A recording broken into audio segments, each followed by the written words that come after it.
Sound.com. Saya akan menjelaskan tentang komunikasi bersifat non-sekuensial. Komunikasi manusia dalam bentuk dasarnya atau komunikasi tatap muka. Ketika seseorang berbicara kepada sekelompok orang dalam suatu rapat atau kuliah.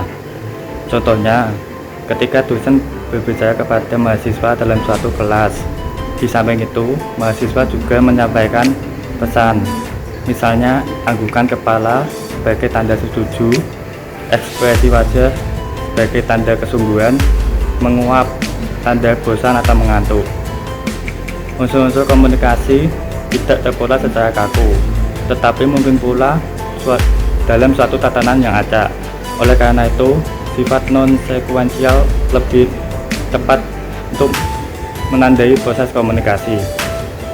Saya Devina Rizka Eka Putri akan menjelaskan mengenai prinsip 10. Komunikasi bersifat prosesual, dinamis, dan transaksional. Komunikasi merupakan proses yang berkesinambungan atau continuous. Seperti waktu dan eksistensi, komunikasi tidak mempunyai awal dan tidak mempunyai akhir. Komunikasi sebagai proses dapat dianalogikan dengan pernyataan Heraklitus 6 abad sebelum Masehi, bahwa seorang manusia tidak akan pernah melangkah di sungai yang sama 2 kali. Pada saat yang kedua, manusia itu berbeda, dan begitu juga sungainya. Kita sendiri sudah berubah, dari segi usia lebih tua, dan dari pengalaman juga lebih meningkat. Sehingga dapat disimpulkan bahwa dalam kehidupan manusia, tidak pernah ada yang sama. Begitu juga komunikasi. Komunikasi terjadi sekali waktu, dan kemudian menjadi bagian dari sejarah kita. Dalam proses komunikasi, para peserta komunikasi saling mempengaruhi. Seberapa kecil pun pengaruh itu, baik lewat komunikasi verbal ataupun komunikasi nonverbal. Contoh, pernyataan sayang, ucapan selamat, penyesalan atau kemarahan akan membuat sikap atau orientasi mitra komunikasi kita berubah terhadap kita, begitu pula sebaliknya. Proses tersebut berjalan secara berkesinambungan dan dinamis, yang dapat disebut sebagai transaksi. Transaksi menunjukkan para peserta komunikasi saling berhubungan. Saya Nida Nur Alawiyah akan melanjutkan materi prinsip 10 komunikasi sebagai transaksional. Implikasi dari komunikasi sebagai proses yang dinamis dan transaksional adalah bahwa para peserta komunikasi berubah dari sekedar berubah pengetahuan hingga berubah pandangan dunia dan perilakunya. Contohnya, dari seorang nasionalis menjadi seorang komunis, dari seorang Buddha menjadi Islam. Para peserta komunikasi merupakan sumber informasi dan masing-masing memberi serta menerima pesan secara serentak. Lebih lanjut lagi, keduanya pada saat yang sama saling mempengaruhi. Contohnya, ketika kita berada di kampus ataupun di kantor, ada seseorang yang berbicara kepada kita ataupun kita sedang berbicara kepada seseorang. Siapapun yang mulai percakapan itu hanya masalah kesempatan.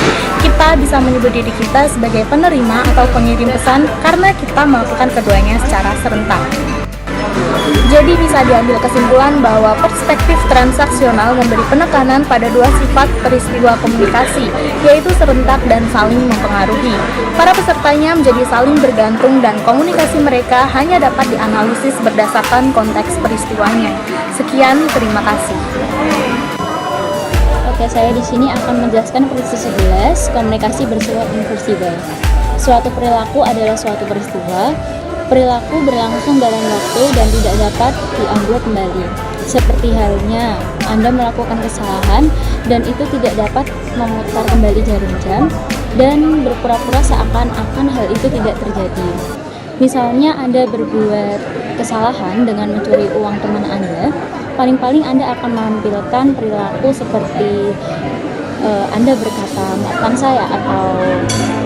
saya atau saya maaf, saya tidak akan mengulangi perbuatan itu lagi. Permintaan maaf menambahkan suatu peristiwa baru ke dalam suatu urutan peristiwa yang sedang berlangsung. Maka hal itu menjadi bagian urutan peristiwa yang mungkin didefinisikan ulang peristiwa sebelumnya sehingga dimaknai secara berbeda. Dalam komunikasi, sekali kita mengirimkan pesan, kita tidak dapat mengendalikan pengalih pesan tersebut bagi hayalan, apalagi menghilangkan efek pesan tersebut sama sekali. Terima kasih. Saya Devina Rizka akan melanjutkan prinsip yang ke-11, yaitu komunikasi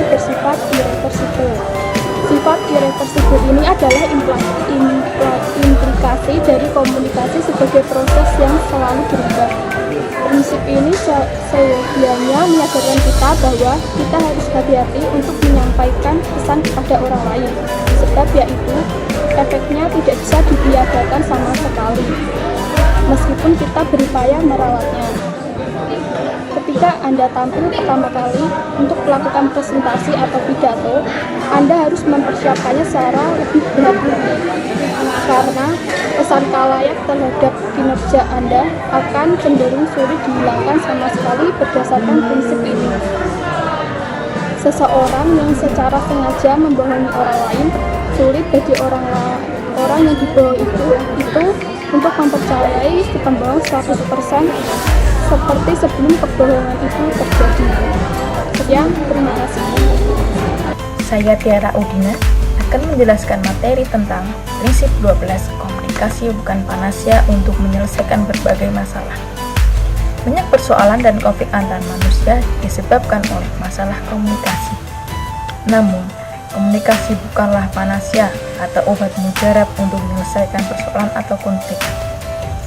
Karena persoalan atau konflik tersebut mungkin berkaitan dengan masalah struktural. Agar komunikasi efektif, kendala struktural ini harus juga diatasi. Meskipun pemerintah bersusah payah menjalin komunikasi yang efektif, tidak mungkin usaha itu akan berhasil bila pemerintah memperlakukan masyarakat di wilayah secara tidak adil, dengan merampas kekayaan alam mereka dan mengangkutnya ke pusat.